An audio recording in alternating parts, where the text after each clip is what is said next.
Hora de Saúde. Oferecimento Neurogênesis. Com base no alicerce ciência, pesquisa e assistência, tem a solução neurológica para você.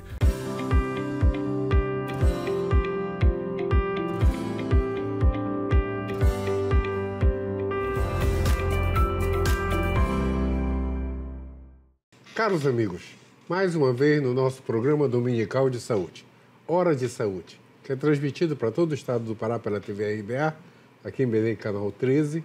E neste exato instante, uma coisa que me deixa tremendamente orgulhoso, para o mundo inteiro, pelo link rbatv.dol.com.br ao vivo ou simplesmente dol.com.br ao vivo. Dol de Diário Online, D-O-L, ao vivo. Eu gosto de falar isso porque nós temos espectadores no Canadá, nos Estados Unidos, no México, na Colômbia, na Argentina, em todo o Brasil, do Amapá ao Rio Grande do Sul, na Europa Ocidental, na Noruega, na Suécia, no Líbano, lá no Oriente Médio, em Luanda, na África, no Azerbaijão, em Baku, e o lugar mais distante que nos assistem é em Perth, na Austrália, 11 horas de diferença daqui para lá. Isso deixa a gente tremendamente orgulhoso. E o nosso programa tem o apoio da Neurogênesis, que trata das doenças neurológicas, quer por neuroclínica, neurocirurgia, por neurointervenção, tá? Comandada pelo Dr. Éric Pascoal e pelo Dr. Fernando Pascoal.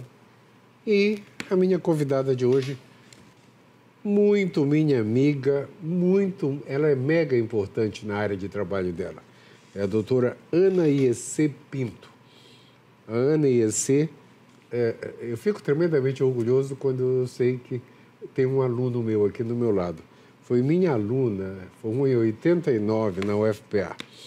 Ela é pesquisadora em saúde pública, infectologista, é chefa da seção de epidemiologia do IEC, do Instituto Evandro Chagas, tá? O Instituto Evandro Chagas, Ana, ele deixa a gente tremendamente orgulhoso, tá? Toda vez que eu estou em algum lugar fora do país, que eu falo que eu sou da Amazônia, o pessoal pergunta, é do Instituto Evandro Chagas? Como de vez em quando eu faço revisão da revista, eu digo que eu faço parte. Tá? Isso deixa a gente tremendamente orgulhoso. Ana, me fala, antes de eu te perguntar sobre doença de Chagas, o que mais você faz lá do Instituto Evandro Chagas, além de ser a chefa da epidemiologia? E obrigado, tá, querida? Obrigado mesmo. Eu fico orgulhoso quando tem alguém pesquisador do teu porte aqui do meu lado. Bom dia a todos. E bom dia, professor Eduardo. Eu costumo ainda lhe chamar de professor, mas Eduardo, amigo também. Tá, ok. Lá no Instituto, além dessas... Da epidemiologia? Colocou, né? Nós basicamente fazemos pesquisa, né? Uhum. Direcionadas, a minha linha de pesquisa principal é doença de Chagas, né? Uhum. Desde 1998, devo dizer assim. Bastante tempo. E aí nós temos um grupo de pesquisa em doenças negligenciadas, como todas as doenças, a doença de Chagas é uma delas, né? Uhum. Na verdade, não de negligenciadas a doença, mas as populações que adquirem essa doença, elas são populações negligenciadas, né? Em vários sentidos. Então, nós temos esse grupo onde não só a doença de Chagas é trabalhado, mas também hanseníase, por exemplo, febre tifoide, que é uma doença pouco vista, as leishmanioses, que são também doenças bem negligenciadas, além de outras. Então, essencialmente, nós temos um grupo, na verdade, né? E fazemos essa linha de pesquisa essencialmente. E, Ana, eu costumava falar, eu morei em São Paulo 15 anos. Quando eu cheguei lá, a doença de Chagas, teoricamente, só existia no Vale do Rio São Francisco, né? Seguia lá do Paraná, São Paulo, Minas, o interior da Bahia, o Nordeste. E, de repente, eles têm doença de Chagas no país todo. Aliás, tem na América do Sul toda e agora no país todo. O que é a doença de Chagas, né? São várias doenças de Chagas. São várias doenças de Chagas. Uma delas, que é a que a gente lida aqui mais importante, de uma forma mais importante, a partir de 1969, na verdade, quando pela primeira vez aqui em Belém, num bairro distante, Canudos, 3 pesquisadores, sendo 2 deles já falecidos, um deles falecido, identificaram ali dentro daquele bairro 4 pessoas da mesma família sendo acometidas pela doença de Chagas, né, aguda. E aí foi pela primeira vez identificado como uma transmissão por via alimentar, possivelmente por ter acometido várias pessoas e por já ter acontecido, por exemplo, na Paraíba, casos semelhantes. Logo no começo, nessa fase aguda, isso é interessante todo mundo saber. É doença mesmo, de ficar doente mesmo, febre, mal, né? Exato. Fica doente de verdade. É isso, por conta da prevalência da maior transmissão, que seria por via oral, né? É a forma de transmissão. Mas, então, a pessoa é como se ela recebesse um inóculo grande, né? Uma quantidade grande de parasitas num determinado alimento que é ingerido cru e não afeito aos sistemas de vigilância sanitária que a gente já tem muito bem estabelecidos hoje, né? Então, as pessoas ficam realmente bastante doentes, né? Dificilmente ela terá poucos sintomas se ela for contaminada por essa via. Existem outras doenças de Chagas, né? Já que a pergunta é o que é a doença de Chagas. Existe uma doença de Chagas silenciosa que a gente não tem ideia ainda muito bem sobre ela, tanto que o nome é doença de Chagas indeterminada. Ninguém sabe absolutamente nada a respeito dela. Então, de repente, uma pessoa se vê, né, com uma sorologia positiva, por algum motivo, por exemplo, ela vai fazer uma triagem de doador. Então, e se identifica, nas triagens de doadores, a gente identifica várias doenças, né? Incluindo HIV, hepatites, doença de Chagas, sífilis. Então, nesse momento, a pessoa identifica uma sorologia positiva, então ela pode ter essa forma da doença que a gente não tem ideia de como foi transmitida, ou se ela foi exposta a um vetor, né, que é o vetor muito abundante na nossa região. Nós estamos vendo cada vez mais ele próximo de nós. Que é o barbeiro. Isso. E a outra forma, que é a forma clássica, que todo mundo conhece um pouco melhor, que é a doença de Chagas crônica, que é nessas regiões que você citou no início, né?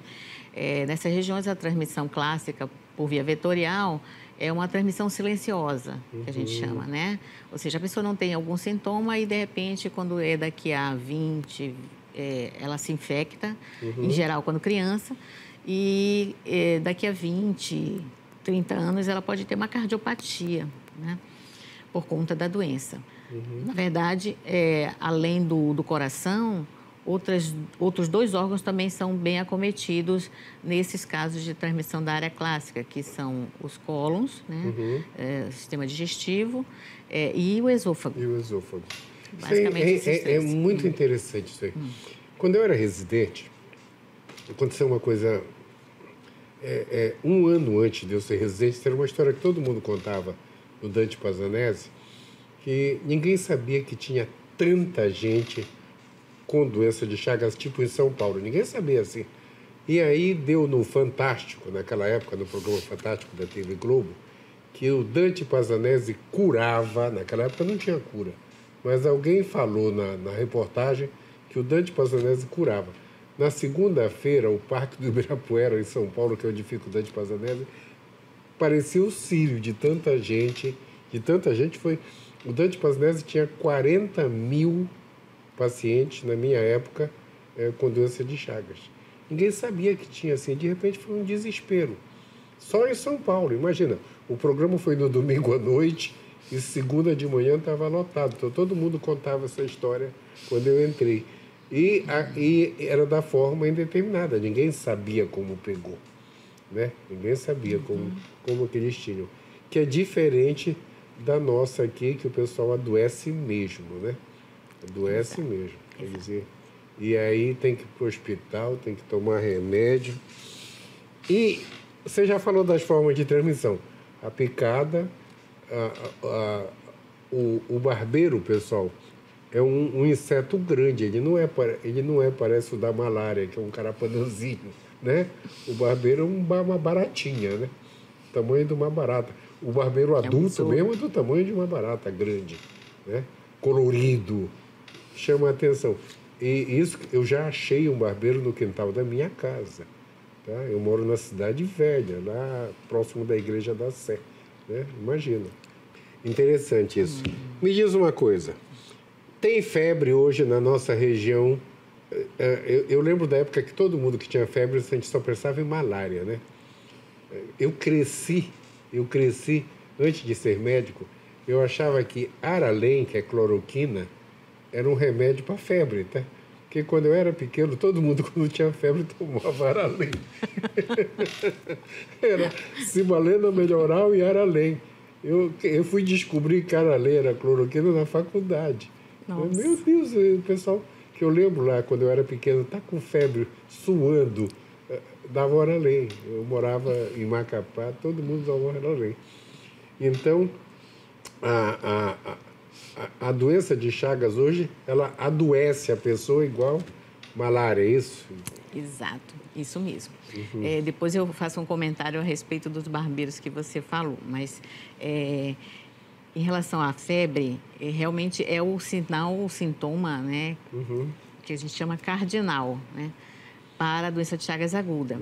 E, tanto que a pessoa ela pode ter esse sintoma mais de 18 dias, por exemplo. É a média de tempo que uma pessoa fica com febre antes de buscar um diagnóstico, porque, na realidade, como o acesso ao diagnóstico, às vezes, é bem difícil, por conta da desinformação, das pessoas realmente não atentarem muito ainda para a doença, apesar da gente já estar com ela aqui há bastante tempo na nossa região, né? E como a febre é um sintoma muito comum, né, para várias doenças, então as pessoas ficam tentando se medicar, né, se automedicar com esse tipo de coisa, não com Aralém, mas com Tilenol, os Tilenóis da vida, né?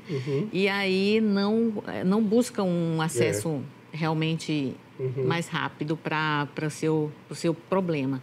Então, a febre, além da febre, dores no corpo, tudo confunde com várias doenças. E confunde não só a pessoa, né? A pessoa que está com esses sintomas, mas até os profissionais de saúde que deveriam estar muito mais atentos, né? Eles também passam desapercebidos. Às vezes as pessoas procuram 3, 4 vezes uma UPA ou uma unidade de emergência, já é a 4ª vez que ela está na UPA, mas aí não há uma indicação para ela, e isso é preciso reforçar, e é por isso que eu estou reforçando aqui, para que ela vá para um sistema de diagnóstico rápido, né?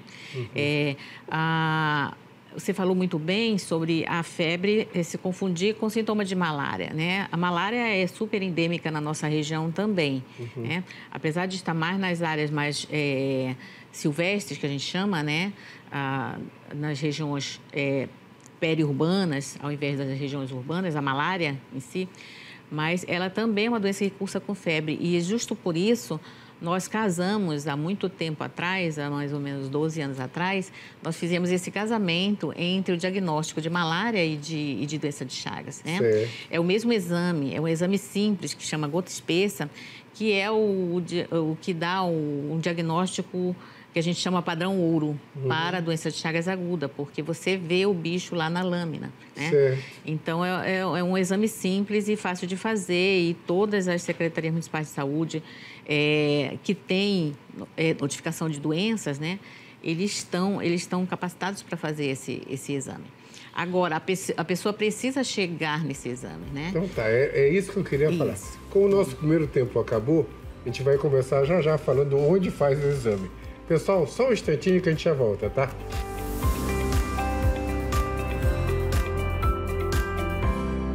Hora de Saúde. Oferecimento Neurogênesis. Com base no alicerce ciência, pesquisa e assistência, tem a solução neurológica para você. A Neurogênesis atua no mercado de saúde com produtos e serviços que se moldam às diversas tendências da transformação digital. Tem como foco estratégias de atuação na Neurosaúde 4.0. O objetivo é revolucionar o atendimento médico e multiprofissional no contexto da neurociência, com entrega personalizada do diagnóstico à reabilitação neurológica. Neurogênesis, educação, pesquisa e assistência. Fones 984-510900, 3085-1600. Rua Municipalidade 985, 19º andar. Hora de Saúde. Oferecimento Neurogênesis. Com base no alicerce ciência, pesquisa e assistência, tem a solução neurológica para você.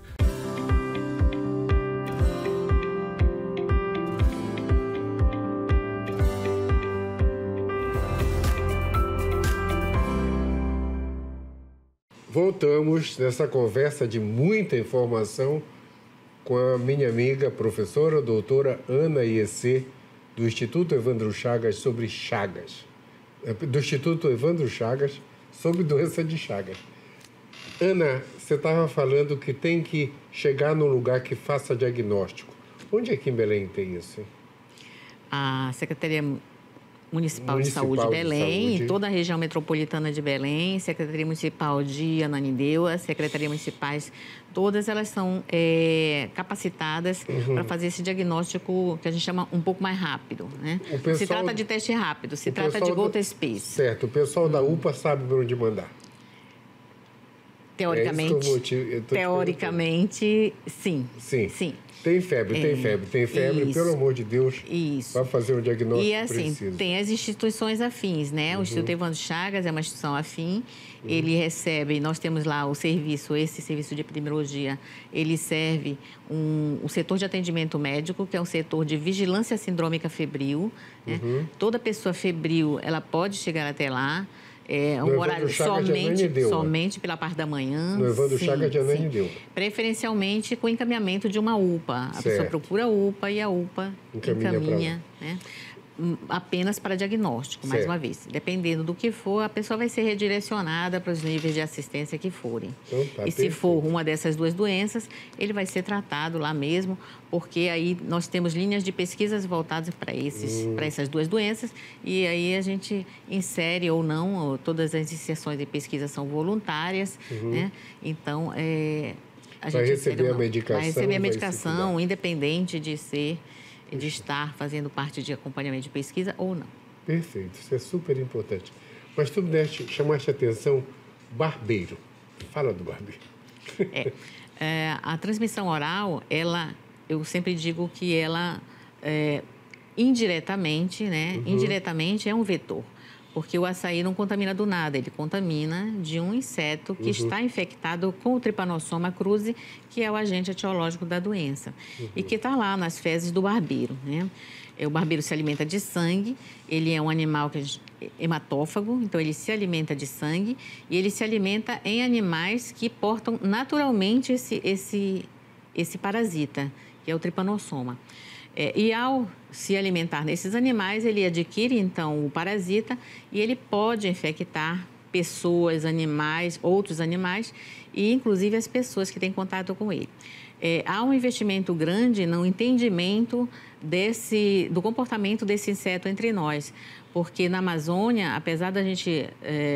eu citei que a doença de Chagas pela primeira vez foi descrita aqui em 1969, mas o que a gente chama de ciclo parasitário, né? Ciclo parasitário é o ciclo de vida de um parasita. Ele caminha entre vários animais, né?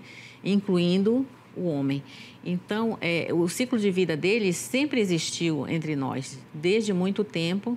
Leonidas Dini, que foi um cientista paraense bem antigo mesmo, ele já descrevia todos esses ciclos. Então, ele já descrevia tripanossomas em vários animais, inclusive em macacos, né? Foi descrito pela primeira vez. Ele encaminhou uma lâmina de um parasita estranho que ele achou aqui. Um outro pesquisador, Jaime Abenatar, encaminhou para o Rio de Janeiro e identificou parasitas no sangue de macacos aqui da região.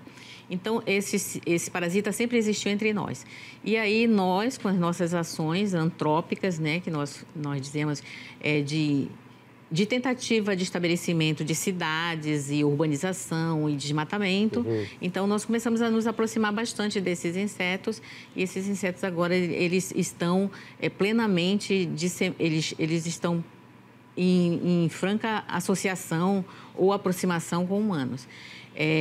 E aí, esses insetos, então, a gente tem estudado algumas coisas que nós temos visto, que eles não estão somente na área silvestre, eles podem estar, sim, em área urbana. E nós temos em Belém, você mesmo contou um caso, né, há pouquinho, do seu filho encontrado, eu já encontrei na minha casa, várias pessoas já encontraram em suas residências, mesmo que esporadicamente, mas a gente encontra. Por quê? Porque eles já estão realmente um pouco mais disseminados em área urbana. E a gente precisa entender melhor um pouquinho o comportamento dele, porque até então nós sabíamos que o comportamento dele era viver em áreas silvestres. E era picar as pessoas à noite, que por isso ele é chamado também de bruxa, porque ele é um inseto que ele é sorrateiro, né? Ele não se mostra totalmente e ele realmente se alimenta de sangue durante a noite. Só que hoje o que a gente vê em determinadas regiões que nós estamos estudando é que esse comportamento muda. Ele já está de dia, as pessoas encontram na frente da televisão, por exemplo, porque eles são muito atraídos pela luz, né? Encontram dentro dos seus quartos. E existem pessoas que já foram realmente, que a gente chama agressões por barbeiro. Eles picam indiscriminadamente determinadas pessoas, assim como vários outros insetos, eles têm afinidade por determinados indivíduos ou animais, né? E aí ele tem esse comportamento, então, hoje que a gente está estudando melhor, né? Já houve descrição, né? Nós mesmos descrevemos crianças se infectando também ao comer barbeiro. A criança brinca, né? É um inseto, eu diria que é atrativo porque é um besouro, né? Você falou que parece bonito. Uma baratinha. É uma baratinha bonita. É mais ou menos. Colorido. Exato. É colorido. E aí, as crianças realmente costumam brincar.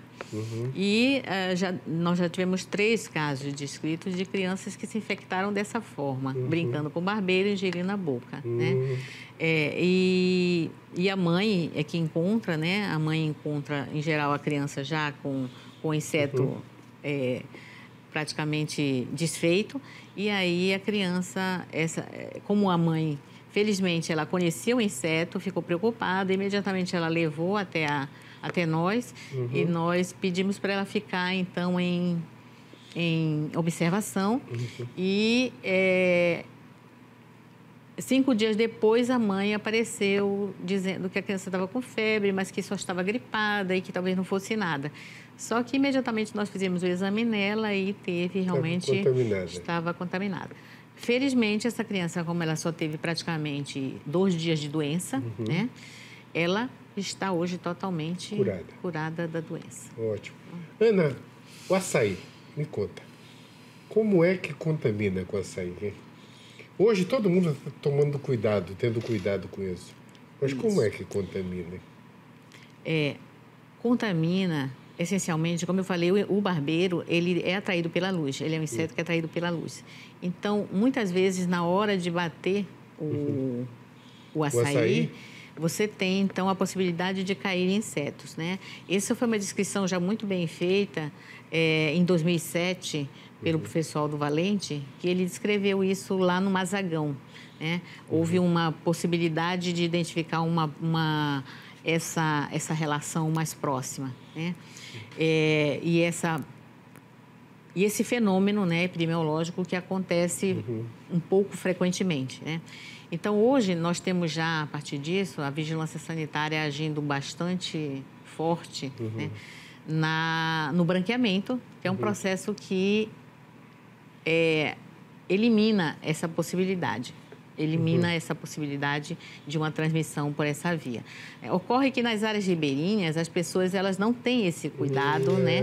Então elas têm essa possibilidade ainda de ter, porque a maioria das pessoas nas regiões elas têm essa batedeira, né? Essa máquina exposta no local, no quintal, por exemplo, onde tem, em geral, as árvores que contêm o ninho desses insetos, que são, em geral, árvores com palmeiras, né? Palmeiras do tipo que a gente chama frondosas, né?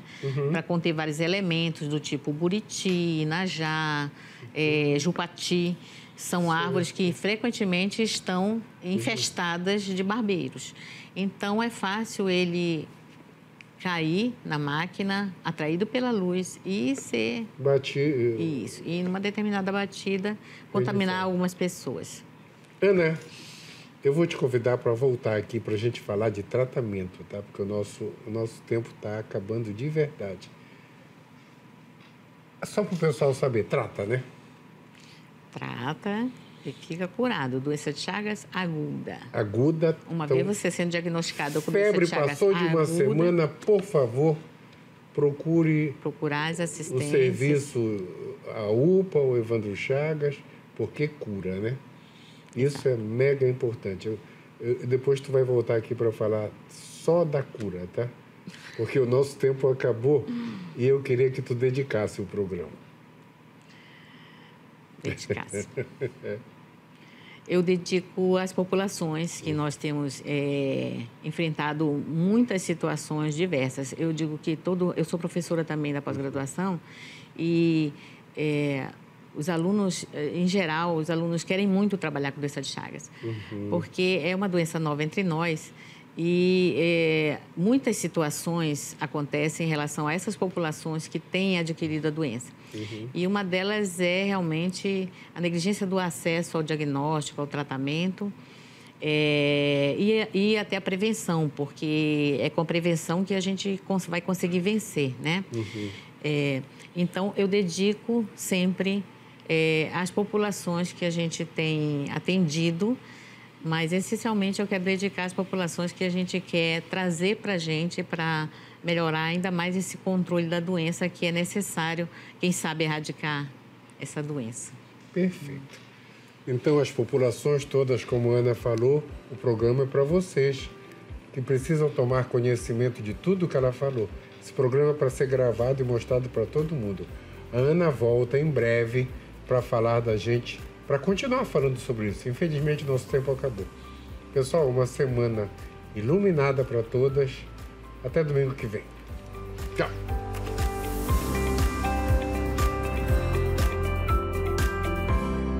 Hora de Saúde. Oferecimento Neurogênesis. Com base no alicerce ciência, pesquisa e assistência, tem a solução neurológica para você. A Neurogênesis atua no mercado de saúde com produtos e serviços que se moldam às diversas tendências da transformação digital.